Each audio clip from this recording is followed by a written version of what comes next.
Hi, BookTube. Welcome to Jackie's Literary Corner. I am Jackie, and I thought I would update you guys.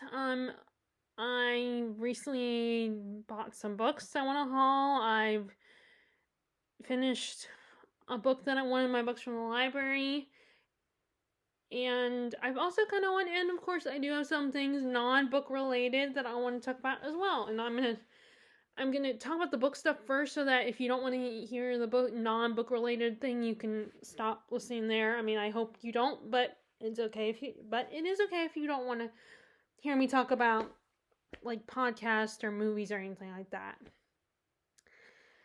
Okay, so I did decide. Once again, I'm back to that. Taking a break from the library. So again, I don't know what to do because I still feel that anxious feeling when I get books from the library where I'm like, I decided to soft DNF the book that wouldn't burn. And it's not like a totally off the table book, but it's over 500 plus page books. And again, I would have to keep renewing the book to finish it because if I get lucky, I might get a book done within a month, but that would mean me reading only that book. And yes, that book does have shorter chapters. And there's, but I don't want to have to keep renewing that book. I want to be able to finish it and move on with another. And maybe I should have not gotten another library book along with that one. But I did like that, the second one I ended up getting. And so again, I don't want to have to renew it constantly, which this is what I'm not a fast reader. I'm not going to read a 500 page book within a week. And now, if I could build the habit of only reading, which is not going to happen, then maybe. But even then, like I said, I am not a fast reader, and I just don't like to have to keep renewing it. I want to only renew it once, and that's it. And so it wasn't. I want to be able to, take my time with the book, especially if it's a 500 plus page book, because this is what I do when it comes to 500 plus page books.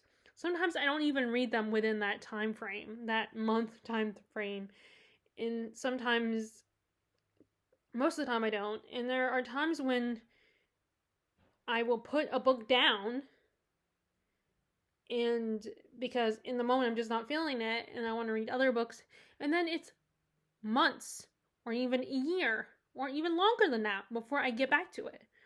And yes, with the library books there's a possibility, of course, because I know I have to return it, or at least I'm going to have to renew it and then return it when I finally finish it. So I might be more motivated to prioritize that, but that means I will not be reading the books I've already spent money. And I have a lot of unread books on my shelf, which I know that's not necessarily a problem, because but yeah, I decided to, once again, I've returned the books to the library, but I did actually read and finish the other one. So I decided to soft DNF the book that wouldn't burn. And also there's a I was starting to not be as excited to read it, because I was like, oh, I have another book to read, and I want to read the books I've spent money on. And it could just be the pressure and the feeling of, oh, I have to return this book. And it kind of might have potentially ruined the book for me and made it less exciting, because I knew it was a little bit slower and it was gonna take me time to read it. So there's a possibility that's why, but I just wasn't, I liked it and I was intrigued, but not enough to keep going with it. But like I said, it's not off the table. I might one day buy it and read it again. Or sometimes I do get through audiobooks a little bit quicker, but which is a little surprising, because, audiobook narrators do read slower when they're reading the book to you and recording it. But sometimes I can get through it. And that's, I think, because I can multitask with an audiobook. So yes, I am one of those people who will be doing something else. Most of the time I'm only listening to it when I'm, taking a shower. And I'm usually, all I'm doing is cleaning myself up, washing my body and everything.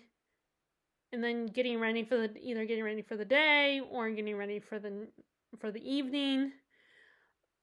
So it's not like, in most cases it's not like I'm doing a lot. I'm just getting ready.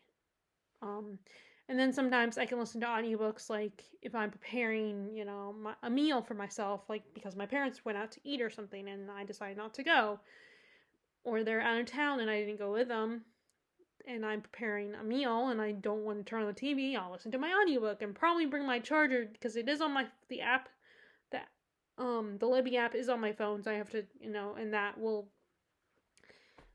take the battery life. I think it does take battery life a little bit quicker of your phone, so I have to make sure my charger is available so I can charge it while I'm listening. So yeah, I think so that's partly why, there are times when I get through an audiobook faster. And so that's always a possibility. But anyway. But the other book I ended up getting from the library the last time I went was one that I had been thinking about. It was on my want to read list, but I hadn't bought it, and it was actually a recommendation from the librarian. She saw me trying to look, and I was trying to decide, do I get the sequel to the book that wouldn't burn? Or I get something completely different, which I'm glad I got something different, considering how long it would take me to read the book that wouldn't burn. But the one that she recommended to me was Divine Rivals by Rebecca Rossi. And it was actually really good. And the only thing is that I don't know if I'm going to read book 2, even though it kind of was on it ended on a bit of a cliffhanger, but it's not a cliffhanger that I like. It has an amnesia plot. And I don't like having to read and dealing with a character that doesn't remember. I mean, I still haven't even finished, I can't remember what the series is called, but the Stephanie Garber's, not her other series after Caraval, what is it? I can't even remember what the first book is called. Oh, Once Upon a something like, like it takes place in Caraval, but it's with a different main character, and then one of the fates is the main guy in the story, Jack or Jax. And I read the first 2 books, but then the book 2 ended with an amnesia, with our main character getting amnesia, getting her memory erased, and I hate reading that stuff. It just makes me so upset and uncomfortable. And I don't like dealing with the character not remembering, and and the main character having to deal with that, cope with that, and trying to get them to remember. It's hard for me to read, and I don't like. That's why, because I heard The Unseen World by Liz Moore, even though I want to read more of her works, so maybe I'll at some point read Long Bright River. But her father, I think I heard he has either, I don't know if it's just dementia or Alzheimer's. I could be wrong, to be fair. That might not be the case. But I think I remember reading that that's what happens to him. I especially won't read that.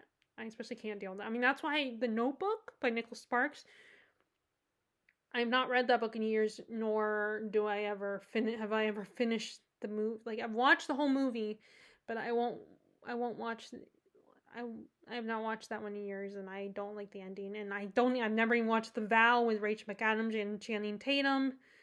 I can't watch that movie either. That kind of plot just really upsets me, so I don't watch that kind of stuff. But anyway, so I don't know, but it has that, so it's kind of spoiler a little bit that there is an amnesia plot line in book 2. And then I did hear that it kind of focuses more on the gods of that world than on the main characters, the main couple, which will make it even more annoying. But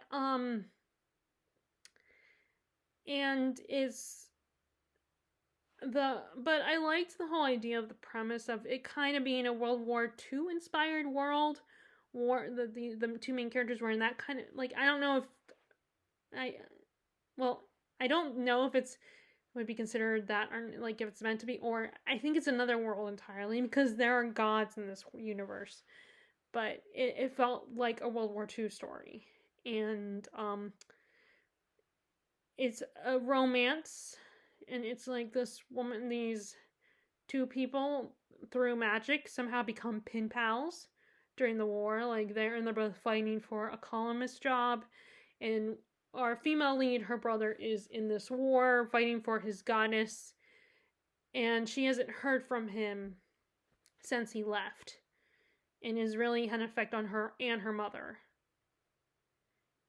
And she's been, she thinks she is communicating with her brother. She's found a way to communicate with her brother by sending him magical messages, but then eventually the person she has been communicating with reveals to her, I'm not your brother, but they still remain communicating, and then it turns out that he is actually her office rival. But she doesn't know that. She doesn't know it's him. She's been exchanging letters. So it kind of is a You Got Mail type plot, but with, magic snail mail scenario. It's good. I mean, despite that one thing I don't like about how it ends, the rest of the plot, the romance and everything, and the hate to love kind of story, and the setting, this kind of world that feels like World War II, but with gods and magic and stuff like that, I thought, other than that, so I don't know, and I don't know what I want to give it. I don't know if I'm caught between giving it 3 and 4 stars, because it was still a good book. I don't know if it's an all-time favorite, but I still enjoyed it. And I don't know if giving it 3 stars is just, I'm only doing it because I don't like that it ended, but then, I just don't know what I think, that's the problem with star ratings. And I know this is weird and a silly reason, but I don't like leaving it blank. I like to put something on there. I know a lot of people are like, oh, I don't use the star ratings, and that's good for you. If you don't want to use them, and because you feel like it doesn't truly represent your thoughts, it's just, a numbers thing. That's great. That's good. You're better than me. But again, it's not that I hugely care about it, but it does kind of give me guidance a little bit. And like I said, I have this silly thing about not wanting to leave it blank, wanting to give some kind of star rating, but I will write reviews. Although I'm behind on that. I still have not written my review. I'm still not caught up in my reviews for the books I read last year. So I gotta do that. I gotta finish, but I keep procrastinating because this one review I'm kind of stuck on right now. But anyway. So that's my library books. And I've already returned them, so I don't have them to show you guys. Okay, as far as the books, so that allowed me to get back to reading the books that are in my personal collection. So, unfortunately, one of the books I'm currently reading is hardback, so I can't bring it with me when we go places because of it's very tall and heavy in my bag. And I already have my mom worry about me carrying books in my bag and be like, I always bring a book with me everywhere. That's why I have one of those purses that's like a backpack. And I always have a book in there. And my mom always worried about me and having back problems because of that. So whenever, and I always, either because, I'm thinking, I might get a chance to do some reading, or, or it's also kind of a comfort thing, a secure, how sometimes people will still carry around, some kind of, good luck charm or something from their childhood, like a blanket or a stuffed animal, because it's a comfort thing, it's a security thing. Well, in a way, I guess part of me feels like carrying a book is it's just a habit and it's a comfort thing. And but there are times when my mom, she'll see that I have a book in my bag and she's like, okay, that's too heavy, you don't need that, and not, and you're not, when are you gonna read? Because, well, if we're going someplace where we're not really sitting down, or we're with people, and, with family or friends, and normally the polite thing to do would be not to take out your book and read it. But, I'll still be, I will still bring it with me, even if she questions it a little bit. It's why when are you going to read your book? But there are some books I can't bring with me. So the paperback book I've been keeping in my bag and I bring with me is Assassin's Apprentice, which I've said this is a reread, and I'm reading it kind of slowly. But I mean, I know, I've read it already, so I know the plot and everything, but I also don't remember a lot of stuff. So even though it is a reread, it still feels like I'm reading it for the first time. And I also, one of the reasons why I was motivated to reread is because when I first joined BookTube, this was popular amongst the fantasy fans. It was either Robin Hobb or Brandon Sanderson. And even though, yeah, I knew I was going to like this book because it's fantasy. It doesn't, like, there's not a lot of fantasy I won't like. Although I'm not a big fan of the cozy ones, the cozy stories, where there's not a lot of plot going on, and it's just the day-to-day life of magical people or creatures, and maybe there might be some problem. There will still be conflict, but it's not like a serious conflict. I kind of get bored of those books. I mean, they're cute, but like, that's the only fantasy genre that I might not be a big a fan of. Because even romantasy can sometimes have intriguing plots. Although I don't reach for romantasy that often, but sometimes their plots can be interesting, and they're often more interesting than the cozy ones. But anyway, but that's just me. That's how I feel. And it's not like and of course I didn't read it just because it's so popular, and like, I only like it because everybody likes it, so I feel like I have to like it. And it's like, no, I genuinely liked this book the first time I read it. But part of me does feel like I kind of want to be able to read it, like, not that I was completely influenced, obviously, because just as I said, I like most fantasy, and I like the story, even without other people. I mean, for example, Right Now proves that, because I am enjoying this book. And I probably am not as annoyed by Fitz as a lot of people were, but then again, it could be because in this book, he's not as bad, because he's just a kid. But I'm thinking in Royal Assassin Book 2, he might be more annoying because he's a whiny teenager. And that's when the drama between him and Molly really hypes up. Which he's introduced in this book. She's his love interest. But it was reading it. Pardon me, but like I said, I want to read this because I want to read this without the influence of, of the other fantasy booktubers. Reading this like without it being the book that everybody talks about. But anyway, I'm really, as I expected, I'm really enjoying this. I'm really liking, and I love Fitz's relationship with his two substitute father figures, Shade and Burrich. That dynamic is really sweet, and they both really care about him and trying to do what's best for him, although they can both be a little too stern on him sometimes, and they sometimes forget he is just a kid and it's not his fault. And like, it always breaks my heart whenever Burrich freaks out about his having the wit and getting so upset, because if you have the wit, there's the fear of you'll become more beast than man, because it's mind melding with animals. And it just breaks my heart because he feels so lonely and he can't always hang out with his friends in Buckkeep. The other kids that are like him, that are orphans or in bad family situations, like Molly. Like, he can't, and now it's even worse because there are things he can't tell them because of his new career path. I also think, like, Regal is a lot worse than his dad. Like, Shred's actually not that bad. I mean, he sometimes takes advantage of Fitz, but he actually does, I think to some extent, he does care about him. And there was a request he made of Fitz that he had Shade get him to steal something from King Shrewd, like a hairbrush or something that's not of a whole lot of value, but Fitz can't bring himself to do it. It really upsets him, and he absolutely refuses to do it. And Shay doesn't get that at first. He's like, you are allowed to do this. You're not going to get in trouble. But Fitz is like, no, I can't bring myself to do that.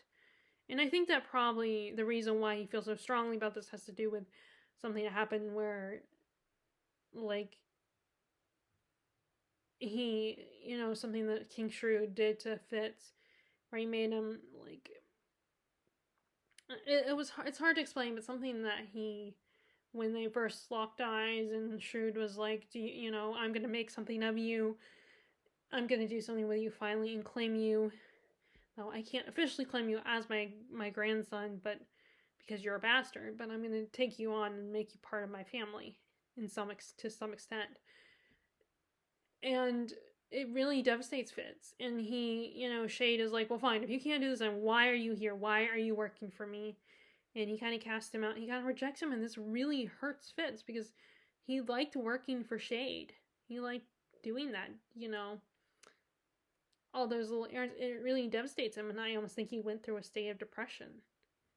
And eventually Shade does feel guilty and realizes that he's hurt this kid, and he decides to take him back. And you find out that in Shrewd, one night while he's talking to Fitz, he tells him, no, don't get mad at Shade, it was my idea.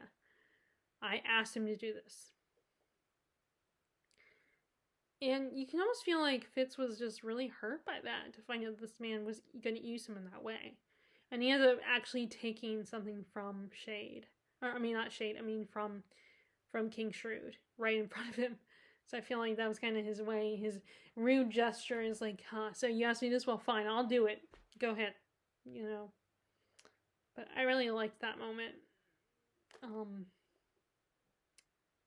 And of course he's starting to develop, as close to feelings he can get at his age for Molly. I also like how he stood up to her father, because he really cared about her and he didn't want to see her hurt by her abusive father. But it's heartbreaking because she gets so defensive. It's like, I was just being bad and I deserve to be punished, and you just feel so bad for me. Like, no, you don't. That is wrong. How do you not understand what your dad is doing is wrong? You don't deserve that. And you just want to assure her. But of course, if someone's so used to it and so, like, how she grows up, then you can kind of understand why in her mind she just can't fathom the possibility of, no, I don't have to go through this. I don't have to be abused like this. What my dad is doing isn't right. I mean, kids are so vulnerable and just so easily manipulated and led to believe that, and it's so heartbreaking to see what Molly goes through. And I'm curious if they're ever, and I'm still curious because, of course, I know how their story turns out.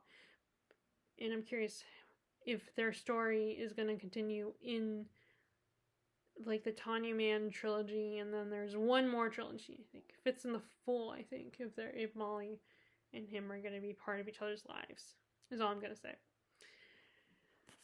So this is my book that I travel with, because I can't, like I said, the other book is a hardback book and I can't carry it with me in my purse. So that brings me to, so the other book is Jane Seymour, The Haunted Queen. This is King Henry VIII's third wife, a fictional take on her story. And I don't know much about her, but I'd be curious about, like, how accurate this is. Now, Alison Weir is a historian, so I'm assuming it's mostly accurate. I mean, she probably took some liberties, because I think even if you're a historian and you write historical fiction, you're not going to 100% be completely accurate. And I think people getting mad at someone for that is not fair. Getting mad just because they're a historian, they have to do it exactly perfectly accurate. Like, no, they don't. Because they're taking dramatic license. It's a historical drama. It's fiction, so it doesn't. When something is fiction, that doesn't mean it has to be historically perfectly accurate. Like, yeah, take most of the history, but you don't have to completely make it, like, perfectly accurate. So, but I am curious if it is, and so I would think that people would know that. If it's not 100%, you can do your own research. Like, instead of complaining when authors are inaccurate, then just do the research. It's not their job to, when they're writing historical fiction, it's not their job, to give you the facts perfectly. Like, be as close as possible to the real history. But it's okay to they're allowed to take liberties, in my opinion. But anyway. I'm curious what what aspects of it are true. So when I'm done with the book, I'll have to look it up. Which parts of history to what did she take liberty on? And now there might be an author's note where she might hint at stuff, but those are short. It's not like it's not going to be perfectly, it's not going to explain every little thing, but it will kind of give you an idea, probably, the author's note. I don't know if there is one in here, but I'm assuming there is.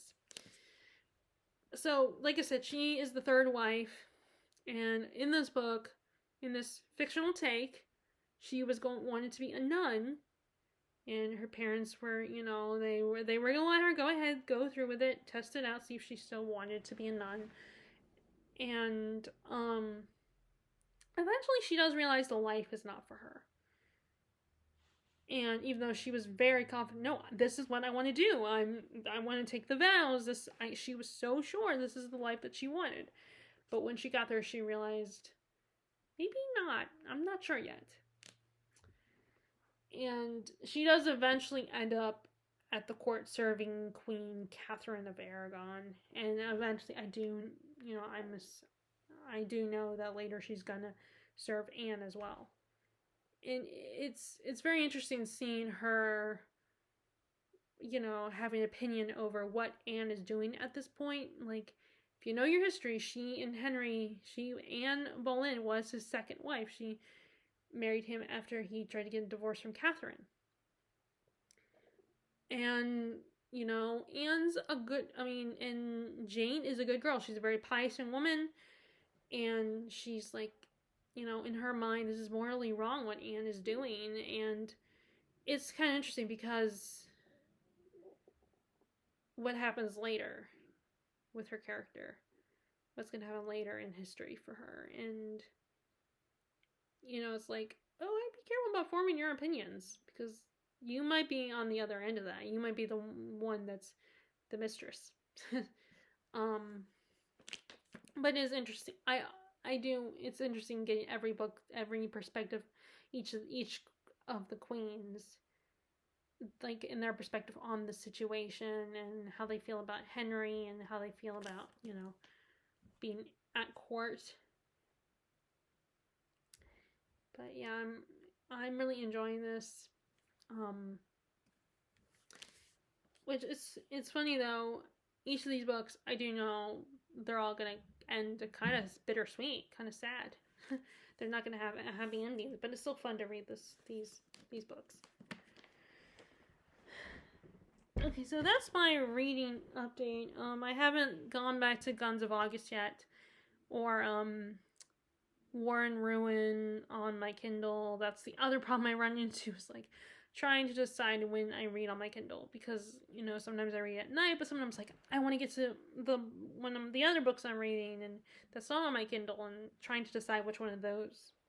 But I do want to read my Kindle, especially so I can get because like I said, my plan is to try to read a bunch of books off my Kindle before I get another set of books for my Kindle, because I don't want it all backed up and stuff. So let's haul some books. So I don't think I hauled these books last time when I got them. So, okay, so first, let's see. Okay. I went back to my 3-book thing. So we have,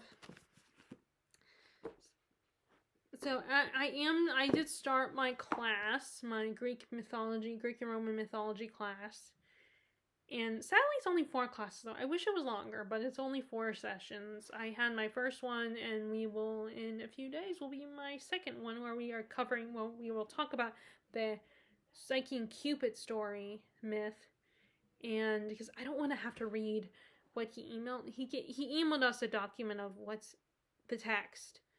And I don't want to read the screen. I don't like the idea of reading the screen. So, and I wanted to get a copy, but I ended up, because I didn't know if I would get the book on time, even though, I do want to just read it, just, not just that myth, but others as well. I want to read it personally outside of this class, but I wasn't sure if I would get on time or not, so I ended up not getting it.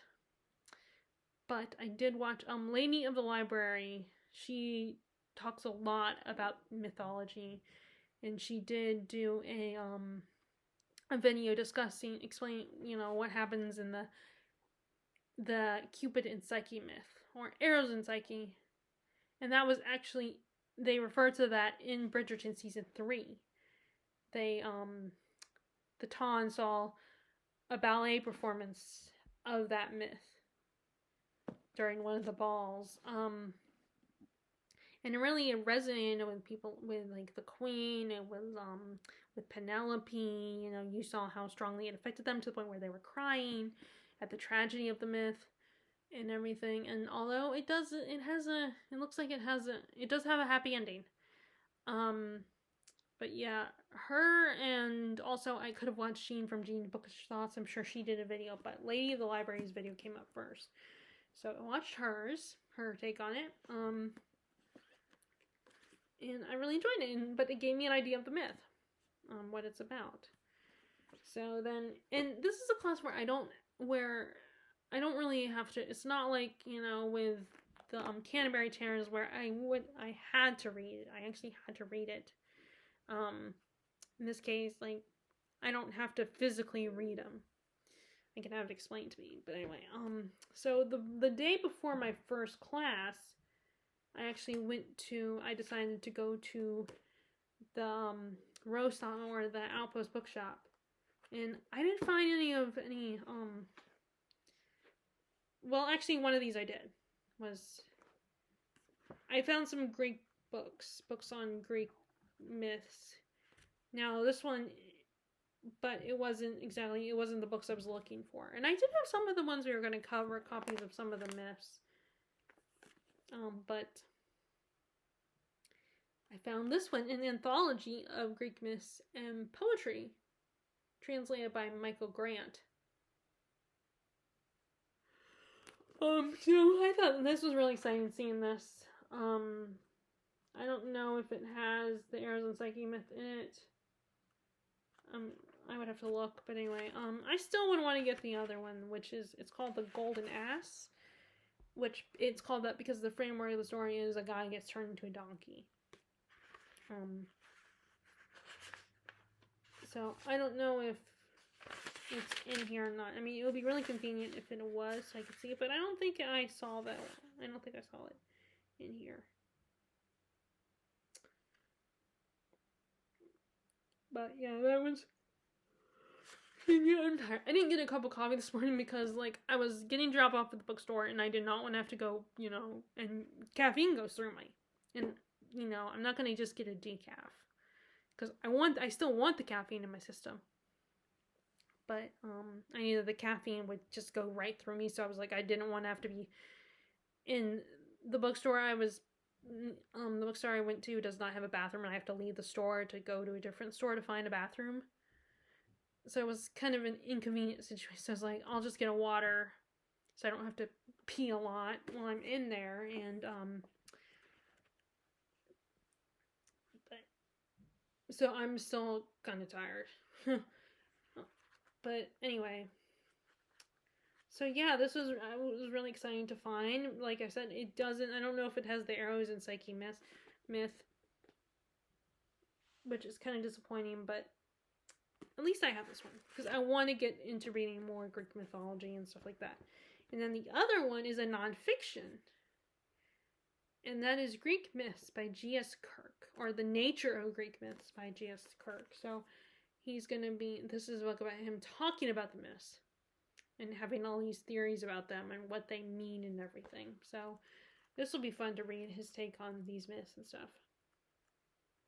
Although it was not in the nonfiction vault, it was actually in the classics section of the bookstore. Which I guess they assumed, because of the, it's Greek myths, they assumed it was, I don't know, I guess they assumed it was fiction or not, but it's nonfiction, so it should have been the nonfiction section. But I'm excited about that, to read that. And then the last book I bought that day, during that visit, was, so I'm trying to read more Asian literature by Asian authors.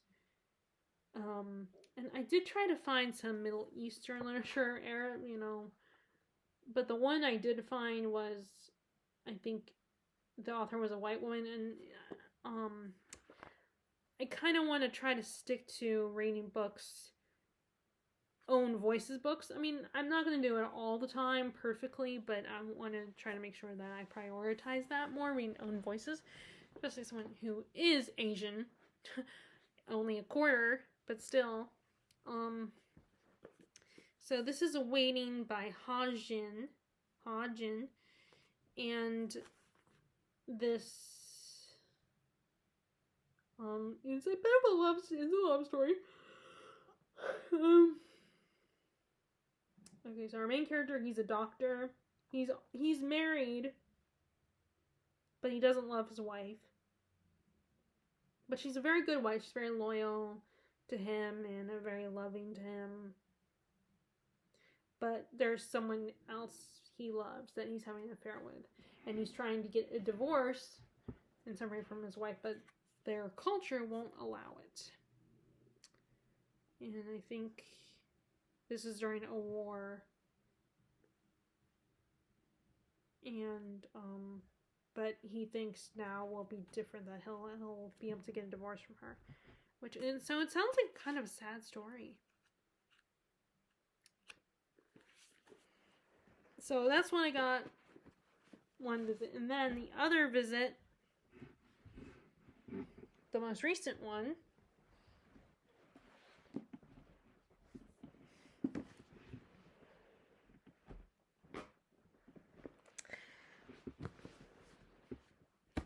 as usual, I was even more motivated to stick to 3. Ideally, I tried to stick to 2 books, but that obviously did not happen because I was trying to, limit my spending a little bit more and try to be a little more cautious about it. But so I ended up getting books that normally I wouldn't consider because I still struggle with reading these types of books, this type of writing. But this is Medieval and Renaissance Poets, the first volume, from Langland to Spencer.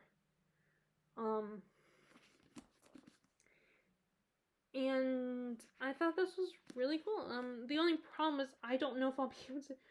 I'm probably going to struggle to read this. Now, some of these words I did figure out. Like the first one, I read a little bit of the first poem. And some of these I did kind of figure out some of the words. But I want to be able to read stuff like this because I think it has a lot to offer. And I think it'll be really interesting to read this and to really take in this kind of poetry and learn more about it. I'm just worried that I'm not going to be able to read it. I'm going to struggle reading it. But that is Medieval and Renaissance Poets. Langland to Spencer. But I'm excited to attempt this. And plus, again, when it comes to the used bookstore, if I got these books individually, it would be $4. So the only reason why I spent $12 is because I got 3 books. But I can't wait to read this. I've read a little bit of the first poem, and I feel like this is definitely something that I'll need to concentrate and not be tired when reading this, because it will require a lot of effort for me to learn how to read it. And then the other one is a more modern poet. I mean, not super modern, like not today modern, but modern as in early 20th century modern. And that is Walt Whitman's Leave of Grass, first in deathbed editions. It's also a Barnes & Noble edition, which I really like. I have a soft spot for the Barnes & Noble ones because I like that design aesthetic of these. But this will definitely be easier to read this. But I'm just been, I want to read more poetry, like I said, obvious. But I do think this will be a little bit easier to read than the Renaissance and medieval poetry. This one will be, because this was written in an English I'm familiar with. But yeah, I feel like it'll be really fun to, and I kept looking at this, thinking about it, but poetry isn't super popular because I think a lot of people struggle with poetry. But I'm excited to read that. And then the last book was it was in the fantasy section, which is kind of small, but I've been meaning to get back into. I continue to try to get more into fantasy. But this is called The Absolute Book by Elizabeth Knox. And I love this cover with this forest image. I think that's really pretty. And I love the green. I'm always a big fan of this darker green color. But let's see. Okay, so I'm just going to read the back description because, like I said, I'm tired and I don't remember what it said last time. So, Taryn Cornick believes that the past is behind her. Her sister's death by violence and her own ill-conceived revenge. She has chosen to live a life more professional than personal. She has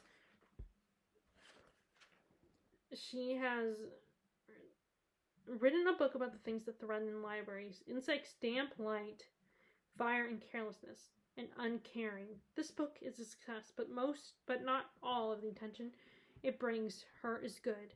There are questions about a fire in the library at Prince's Gate, her grandparents' house, and about an ancient scroll box known as the Firestarter. A policeman, Jacob Berger, has questions about a cold case. There are threatening phone calls, and a shadowy young man named Shift appears, bringing his shadows with him. Tara, Jacob, and Shift, 3 people who are driven towards a reckoning, but more than one world. So yeah, it sounded really intriguing, and like I said, I'm trying to, again, get back into fantasy, and I'm also want to read some fantasy that I haven't heard about, and I'm not familiar with this book. And there's a couple other ones. There's another one I bought that I don't remember off the top of my head that I wasn't familiar with. I haven't read it yet, but I'm excited to read it. And so that is The Absolute Book by Elizabeth Knox. So those are the books I recently hauled. Now on to the non-book related thing. So I'm a millennial, and I was born in 89. So I was there during the golden age of Disney. I was there when when it was so magical and everything. Every Disney movie was some kind of epic musical.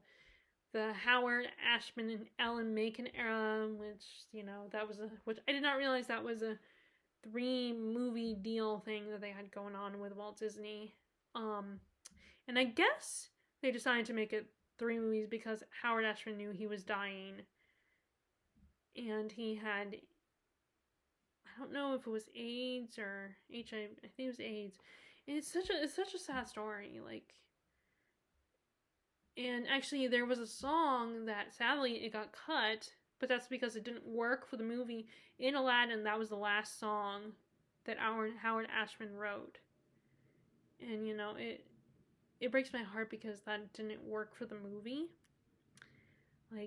Because they changed the character that would have sung the song, they changed directions with that character. He was they went a different way with that character, and it just did not work. And the character did get a really great song, in the end, but it wasn't that one. So that kind of makes me sad, but at least he got to perform it. And he got to have the privilege of being the last person to work with Howard Ashman, to perform the song with Howard Ashman. In a way, it's bittersweet. I imagine it was bittersweet for the actor when he found out the guy was gone. He was the last person that worked with him. So that is really sad to hear that he didn't get to finish it and see the finished project of the last movie, because he died during when the second one got released. But yeah, I think they were working on the songs and the movies simultaneously. So that's why he still, it was still by Howard. He still had it, it still was him, because I think with these movies they work years in advance. So that's how it worked at the time. They would work on them years in advance, so that way, even if the person that worked on one of the people that worked on the film dies at some point, their work will still be part of the movie, which makes it's so sad. But anyway, so I've been watching those movies those first 3 Disney movies, the Golden Era movies, the Howard Ashman and Alan Menken era, the animated one. Like, I don't have as much of a problem with the live action, although there's another thing the Disney company did that will make people pissed off. It has to do with AI, so it's like, what are you doing, Disney? You are ruining your relationship with fans. This company is so big, they don't care, it seems like, about their fans. They don't respect their fans. That they're willing to, or the artists that have worked so hard for them for years, have created real art. It's not, they've painstakingly created this beautiful artwork that these characters, they animate these characters we get to admire and laugh with and cry with. And the company just decided to fire a bunch of these people, supposedly, and is now just using AI. It's like, what are you doing, Disney? If that really happened, and I wouldn't be surprised if it did, why are they doing this? A machine can never create, they can try to, and it might look decent, but it's never going to be as good as a professional person a real physical person who takes the time to make something, to draw and paint it and animate and bring it back to life with all the imperfections. That is art, not computer slop that makes it so perfect you can't tell that it's real or not. Like, it's a computer, it's not real, it's not art. And it's so frustrating. It gets harder and harder to defend Disney, because I still appreciate what they gave us before when I was growing up. And I still like the parks and everything, but the company itself is just, it's hard to defend them. I can't defend them and I get why people don't like the live actions. I understand that. I only liked a couple of them so far. There's a handful of them I thought were actually, entertaining enough. And but I still am watching the first 3, the original first animated movies.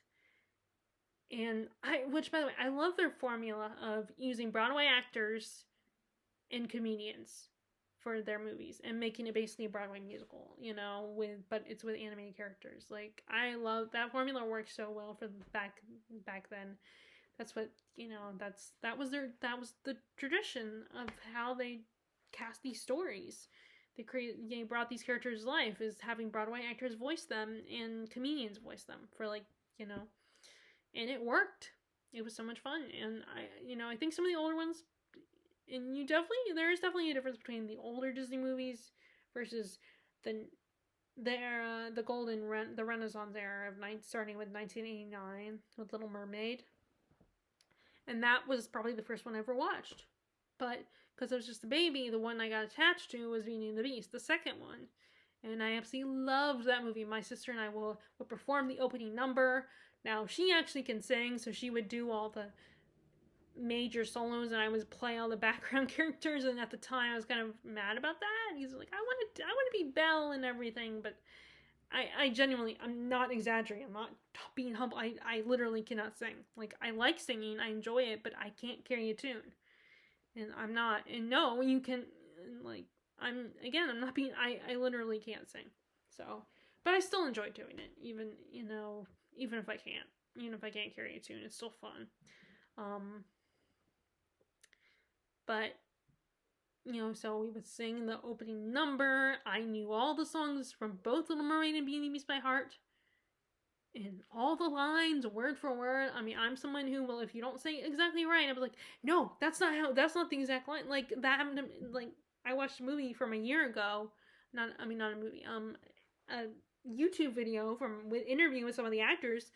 And the interviewer asked one of the actors, if he wouldn't mind. She asked him a request to recite a line in character if he could remember it, because her dad used to love the line and would say it all the time. So it was a great memory. And she was thinking, if the actor wouldn't mind, I have him here. So could he perform it? He ended up not doing it because he didn't remember the line and they couldn't find the clip when he said it. But in my head, I'm like, no, that's not when he said it. He said it to this character at this point. And he said it to another, I wanted to correct them, but I was like, no, that would be poor taste, because it was a year-old video and they might not even see it. Although there was no comments. And so I was like, it would be silly if I did. But I wanted to correct them, be like, no, I just watched the movie multiple times just now. One right after the other. So I remember that he says the line to this character in the beginning, and then later he's addressing another character and he says the line like he says a different line, but it's the same message, that the same kind of thing he's trying to and I just wanted to correct it. I was like, nope, I won't, because it would be silly. Like, it's a year-old video. They might not even see it, and they might not even remember. So, yeah, but I was very tempted to. Now, the funny thing is, and I think maybe watching a cinema therapy video where they discussed a character from this particular movie triggered my liking this movie, because I always liked this movie. I've always loved it. And that is the third movie, the line of Disney movies from the golden age of Disney, the Renaissance era, and that is Aladdin. I mean, I already liked that movie. I was a big fan of the genie. I knew, like, with Beauty and the Beast and the Little Mermaid, I know the songs by heart. I know the dialogue. I love the movie. I always loved Aladdin, but Beauty and the Beast at the time used to be number one. It still is, but right now I'm kind of on I love Aladdin and I want to watch it multiple times in a row. Like, literally, I started watching it again last night. Thinking, you know what? I haven't watched it in a couple days, so I'm just going to watch it again. That's what I do. I will watch movies. Even if I just watched it, I will start over again in 24 hours. I will watch it again on and I just love, I'm just reminded how much I enjoyed Aladdin, and I love it even more. And I'm just watching the characters quoting every bit of dialogue and talking about things that I think are funny and interesting about Aladdin, and about the characters' actions.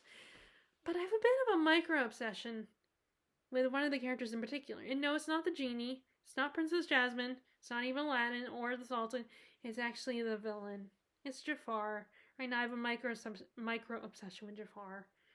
And I know there are people out there, Disney fans out there, that do love the villains, because villains have so much more fun. They get to do, they enjoy, they take twisted, demented pleasure. And who wouldn't love to, and I think we all are part of a psychological love playing bad guys, because we get to be a little immoral, and even though we know, we get to have fun. And even though we wouldn't really ever do the things that they do in real life, because we know it's evil and just, it's wrong, it's kind of fun, because it's so, like, it's just so deliciously, fun to do that. Because and also they have their own, animal companions oftentimes, who, granted, they abuse them. Like, I was just, in Beauty and the Beast, Gaston has a psychic, but he's not an animal, but he's still, poor LeFou, he gets so abused by Gaston. And of course, because it's an animated movie, you can animate tossing people around, throwing people, and people crash. People can get hurt, but immediately they're okay, and, because it's a cartoon. But poor LeFou, he's gotten beat up multiple times and tossed around by Gaston, used by Gaston. He was left out in the snow to wait for Belle and her father to come home, so that Gaston could put her father in the asylum. I just told, you stay right there. And so he was, like, buried in the snow, freezing cold. And it's like, and now realistically, in the real world, he would probably freeze to death. Like, you could not do that. You couldn't leave someone there, because they would just die. But yeah, it's so funny to watch it now, and I feel so bad for LeFou. Even though he's kind of a horrible person too, and he is, but he gets beat up a lot, and so does Iago the parrot. Oh my god, that poor Iago. I can understand why in the sequel he left Jafar. He just quit.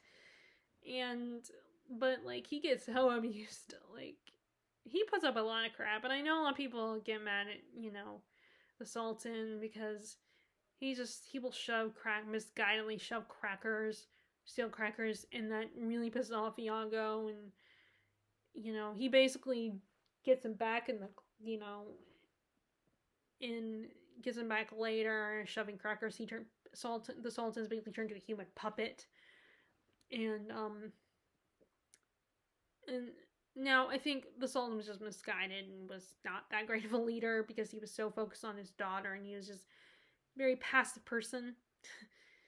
But we never really, in the anime, we don't get to see how he was a leader, if he was a good leader at all. But then it did get me wondering if maybe part of the reason why people think he's a bad leader is because he was basically hypnotized by Jafar. So it's like he was, he let himself get hypnotized and used by Jafar, and Jafar, of course, we know is the bad guy. He wants to take the throne out from under him. But anyway, but like I said, back to my obsession, my micro obsession with Jafar. Like, I'm now like focusing, zeroing in on his character, looking at his animation. He's so creepy.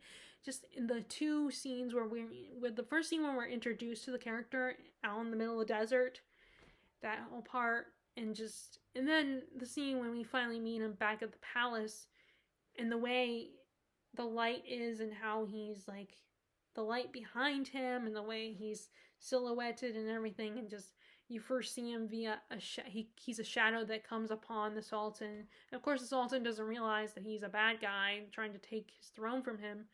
So he's all like, "Oh, thank Allah that you're here, and like you can help me. I'm in desperate need because my daughter keeps refusing all these suitors and everything." And like Jafar lays on thick with the sincerity and the being like, I want to help you and I know what's best. And he really lays it on thick.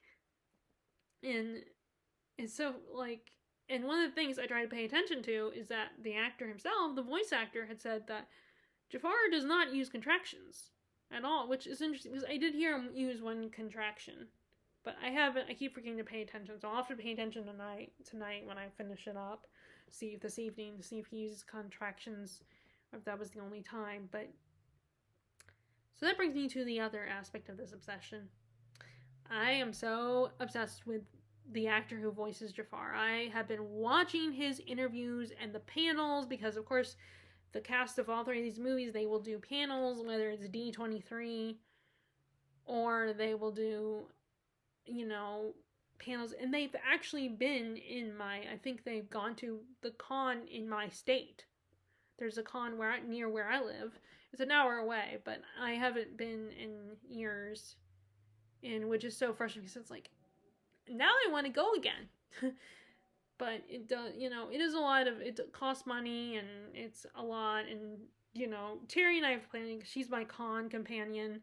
She's the one we go together all the time, and it's like, it's a lot to prepare for. So we're kind of taking a break, and I would be so frustrated if it turns out that cast goes to the con near me. Because I would be I'm almost determined to like pay attention and keep an eye on to see if they ever show up, because they've been there, and they've been to other ones outside of the state where I live that, but it's actually so it's so fresh. It's like, I want to meet this cast because they are part of my childhood. Like I said, I was part of that group of people, that the original generation who grew up with these movies, because I was born in 89. So I watched it as it all happened in real time when all these movies came out. Like, I remember the trailers and everything.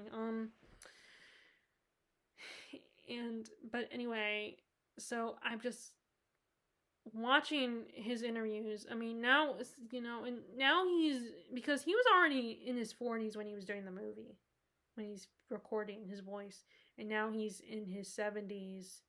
And it was kind of funny because, like I said, I'm okay with the live action movies. I kind of liked it and everything, but the one thing I didn't love about it is and nothing against the actor who played him. I think he did a decent job and everything, and it wasn't terrible.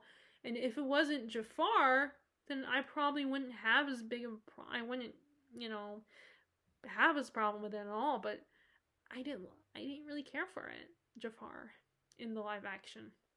It's funny because I know I'm not the only one, and someone said, oh, they should have the original voice actor. And I'm just thinking, I know that there are times when that can work, where they can have original actors be part of it. Like, Jodie Benson did a cameo in Little Mermaid, but that was also a small part. I mean, it was just a random part. It was okay. It made sense. It worked. Um, sort of. Like, I mean, it worked. It fit the setting and everything. It was okay. But in this case, I don't think it would have worked. And the guy's a lot older. Like I said, he's in his 70s. He could be my grandfather. And it just wouldn't work. It would be just, he couldn't, I don't know if he could do it. Like, but it's funny because he did play on Broadway. But that's a little bit easier, I think, because he's also a Broadway actor, and they did makeup on him and everything. So that worked. And he wasn't, at the time, he didn't look. So that one to me worked. That was okay. I think that worked out. But I don't think he could do it. It just, to me, it wouldn't make any sense. Even though I love his performance as Jafar, it just, but it just, to me, it wouldn't have worked.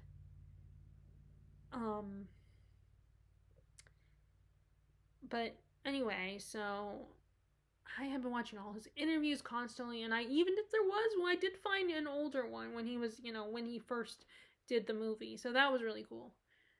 I also really, appreciate that he's, unlike a lot of people in Hollywood, he's aged naturally. Like, he doesn't look like he's had a lot of work done. And on a personal level, I actually really appreciate that when the actors let themselves age naturally.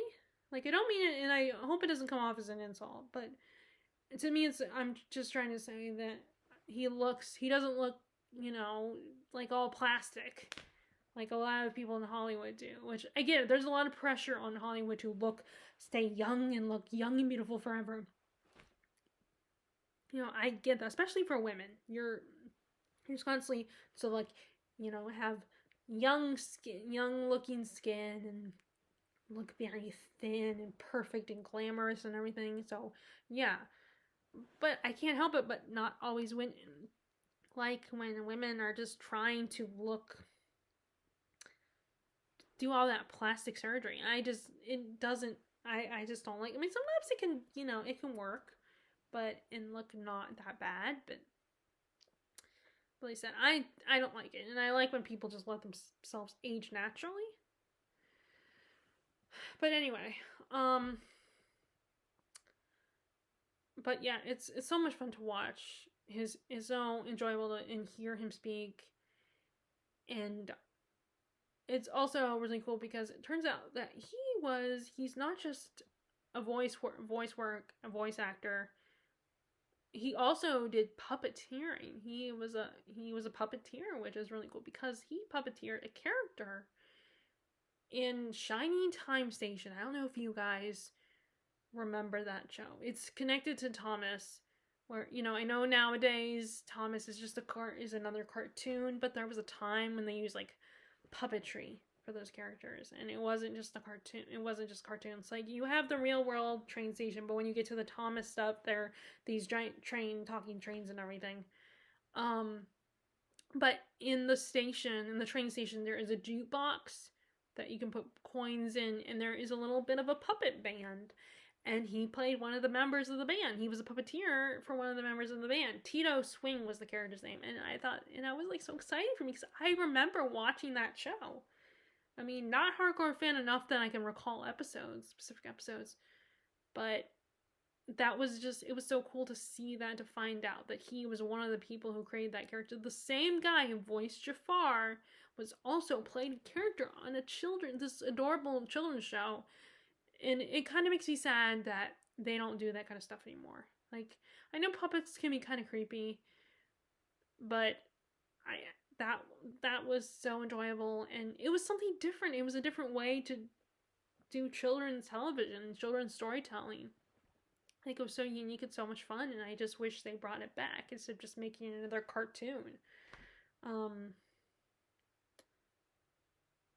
But anyway, so that was really cool. And it's like, oh, I remember that show, and being so excited. And I had to look up clips, and then it all just comes back to me. Like I said, not enough for me to, be like, oh, I remember specific episodes, but it was definitely, it was a fun show, enough that I, remember it. But anyway, it was so yeah. I'm kind of have a little bit of infatuation with this guy. With his name is Jonathan Freeman, by the way, if you don't know. And it was just I am a little bit, like I said, I'm a little infatuated right now, and just it's so much fun. And I would have loved to be a fly on the wall in that studio and see them record things, because there's some scenes that I would love to watch how they recorded it. Like, just it'll be so much fun. Like, there's like scenes of whether like the scene in the throne room where they concoct the plan B, because he lost the lamp again, and so they're coming up with plan B, and Iago suggests, well, why don't you marry the princess, and you'll become the sultan. Instead of using magic, you could just marry the princess. And they're just laughing maniacally, like, oh, I love your plan. I love how your little foul mind works, is the line. It was just what I would love to watch them record scenes like that. Sadly, unfortunately, Gilbert Gottfried is not with us. He was the guy who played Iago. He does have a more of a starring role in Return of Jafar, the second movie, where he gets redemption. Which now, granted, that his comedy style is in this character he creates, not Iago, but just this comedian persona, is not always my cup of tea. But I mean, he worked as Iago, but then so I have mixed feelings, which and but anyway, he is the main character. He's one of the main characters of the second movie.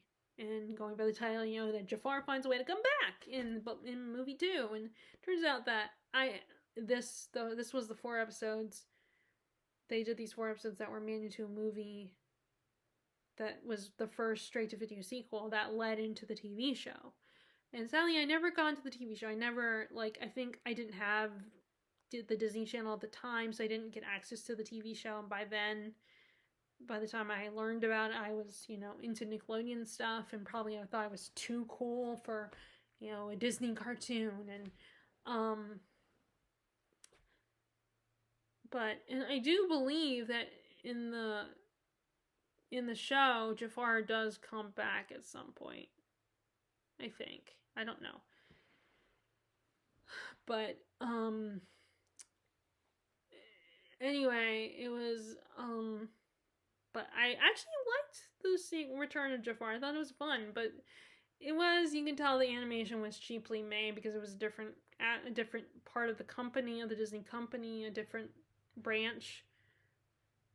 And Robin Williams was not the genie, because of Jeffrey Katzenberg ruined their relationship with Robin Williams. So it was Dan Castaneda, who he's known for playing characters like Homer or Arnold's grandpa in Hey Arnold. And he's a great voice actor. It's just, it didn't work, because I think he was trying too hard to be Robin Williams, do his version of the genie. And just wasn't the same. Now, I don't know how it is on the TV show, but I mean, I guess you kind of get used to it. But that was one of the things I had a problem with. But the story was cute and fun, and it wasn't a bad story. Some of the songs were, entertaining, but not necessarily, I hate to say it, but not memorable. And then the only thing I absolutely loved about that movie was Jafar and his song. And, which is funny, because this whole cast came back, except for the Sultan, and that's because the actor who played the Sultan in the original movie passed away. He was older. And, but the guy who played the Sultan, I had heard his voice before. I think he was the same guy who played Dr. David Q. Dawson in The Great Mouse Detective. And, like I said, and I was okay with the Abysmal's character, in which I just realized from reading the comments that his name is Abysmal. And I was just baffled by the fact that he became a leader of a group of thieves. Like, I did not understand that plot point. And he does become a main character throughout the series, in the series. I think he becomes an antagonist, but he's a very, a battling character, because, he's so incompetent and he's so annoying. But I guess they had to have someone like that to get Jafar's lamp. But it was, once again, Jonathan Freeman eats that role up, and he just kept coming back. He does love doing the role. Like I said, I don't think it would have worked having him in the live action, even though, yes, he did on Broadway, but I think it's different. Broadway's a different beast compared to, like, a live action Hollywood movie. And,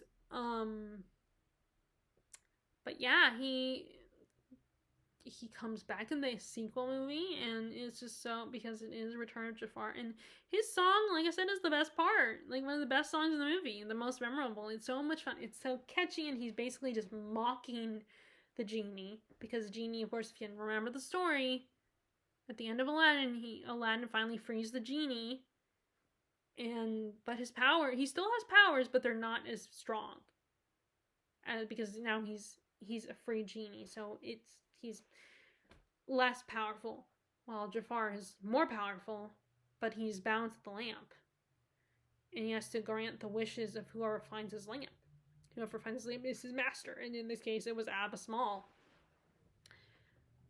And he's just so, like, and he's just as charming and sinister as ever, and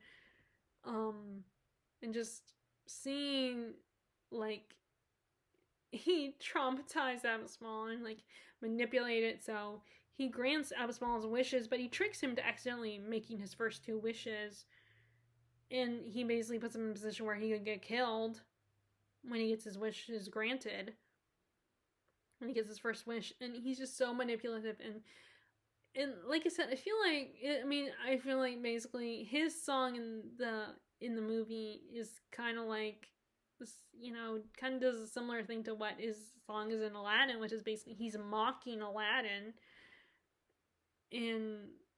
while in the second one he's mocking the genie and how he's not as powerful as Jafar is. And it's such a fun song, and I finally watched it. I came across an interview where he finally brings it up. Like, people will ask about it, but they talk about the TV show, which is fine. That's great. I mean, it's fun to hear about that, even though I didn't watch the TV show. But I really want them to talk about Return of Jafar at least a little bit, and finally does. He finally mentioned the song and talks about how fun and funny it was, and that was like, yes, it finally got brought up. He finally talked about it. Because I had been wanting him to talk about it, and at least mention it, at least talk more than, like, maybe a little bit more than mention it, but actually just talk about his thoughts on the song and everything. I was so happy when finally, and he talked about how funny it was and how fun it was, and it wasn't a lot, but it was still something. I was very happy about that because I enjoyed that song very much. Now I just gotta see if there's an interview where he talks about Jafar's disguise when he first crossed paths with Aladdin, where he disguised himself as the old man. That, like, I just thought that part was kind of funny. Like that's another one of those situations where Yaku gets kind of amused because he's like basically hiding in the hump of Jafar's, like, disguise in his cloak or whatever, which is very thick. So he's like Yaku's like sweating. And he's like, Jafar, can you hurry up? I'm dying here. And then he has these fake, really bad teeth that are all crooked and stuff. But I thought that was a really funny scene. And then it turns out when he removes the beard, the mouth with the teeth was part of the beard. And I thought that was so fun. And for some reason, I never realized that. And I just thought it was so funny, that case. But anyway. So yeah, I just wanted to talk about that. Like I said, if you are not interested, you can stop watching if you want. I mean, like I said, I hope you don't. But if you do, I get you might not be interested in me rambling about that. Also, I just realized that there's one more book that I need to talk about. Like I said, I mentioned today that I went to the bookstore and I didn't want to drink coffee with my breakfast because I knew it would make me go pee. So I didn't want to have to pee place in the store because they don't have a bathroom in the actual store. But so I ended up not mentioning the book I got. So I've heard a bit about this author, and recently not that long ago, one of the podcasts I listened to, they mentioned another book by this author, it's the most recent book, and the author finally, the paperback version of that book came out, but I ended up not getting that book. But the book I got was the Book of Accidents by Chuck Wendig. I heard this, he's a pretty good author. I mean, I've heard negative stuff too, but the other book, his newest one, is The Staircase in the Woods, and that was the one that they were talking about on the podcast, and I almost bought that one because it was on paperback. But I decided to get this one instead. It's so hard because I was at, when I go to either the independent country bookshop or the Books A Million, of course it's going to be more expensive. And it's just really frustrating because I'm trying to limit myself to one book when I go there. If I go to a used bookstore, I can get like 3 or 4 books. But, a mainstream bookstore, an independent bookstore, or like a one that's a chain, books cost more. So I have to limit myself to just one, and it's really frustrating. And it's like, I can't decide. Because at first, the guy that was working there, it looked like they only had one book by the author, a hardback of that one, The Staircase in the Woods. And I didn't think they had a paperback version of it yet. But then, somehow magically, I'm looking around because I've resigned to, they don't have it. So I'll just go with whatever books I have in my cart. And then I saw it. I saw both the books, and I immediately like, oh, yes, so they do have it. And, I was like, oh, it must maybe just got shelved. Or wasn't in the computer. And so I saw it, and I knew it wasn't the wrong author because he did say the title of the other book, The Staircase in the Woods. But I just decided to get this one because it's the first one I was thinking about getting when I first was considering checking out this author's work. And, he wrote a trilogy too.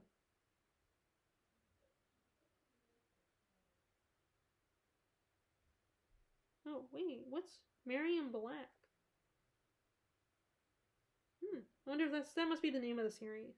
Yeah, that's the series name. But yeah, it looks like Chuck Wendig has quite a backlist. So I'm excited to read this, and like I said, I'm not gonna let BookTube. I'm trying to not let Goodreads reviews influence me. Because there are times when I use them just to decide if I can't narrow it down, but so it's kind of hard to completely cut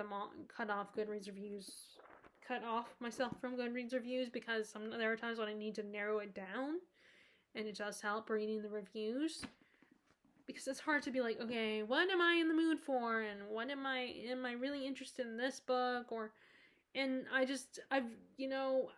know people say, oh, just read the first chapter, but that can take time, I mean, and they're just I don't want to, especially if I have a bunch of books that I've grabbed that I'm thinking about.